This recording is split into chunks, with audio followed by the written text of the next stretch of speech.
Lakini kusema ukweli na uhakiki, sisi tuko kwa serikali kweli?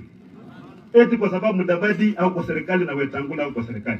Mudavadi ameandikwa kazi na president kama prime cabinet secretary. Kama nimeona sisi hapa ameandikwa na Fernandes. Akiamua kufuta Mudavadi leo, Mudavadi atafutwa kazi na atarudi hapa Mbale. Hakuna mtu atalalamika. Vivyo hivyo Wetangula pia ako na wajumbe 4 peke yake na seneta mmoja. Tukifuata haki atakana atakuwa speaker. Maana assembly iko takaribu wajumbe 300, utakuwaje speaker na wajumbe 4? Amepewa kazi pia inaitwa tokenism. Kitu ya kuitiwa na kupewa unaweza kunyang'anywa. Wakati Raila ameingia kwa serikali, amekuja na kura zake zote za Nyanza pamoja na za Oluya na za Kosi. Akagawa serikali katikati, Ruto nusu, Raila nusu. Wale wajumbe wa Raila kina Mbadi, kina Opiyo, Wandai, President Ruto hawezi kuwafuta kazi bila kuomba ruhusa Raila.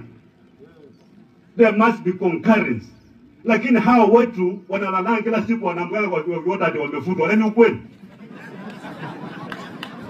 Maana hakuna job security. Waluya, mimi nawauliza watu yangu. Do not mistake me. Mimi sitaki kuwa kiongozi ya Waluya. Mimi nataka Waluya wakuwe united. Tukue pamoja. Tuende kwa hiyo meza by right. Tusiitwe. Tukue kwa ile meza kuita wengine waje kwa meza. That's the language I'm speaking. Ona vile sisi tunakaa watu yangu. Mumias wameua Mumias. Nzoia na Sia Nzoia leo imepatiwa mwindi moja anaitwa Rai.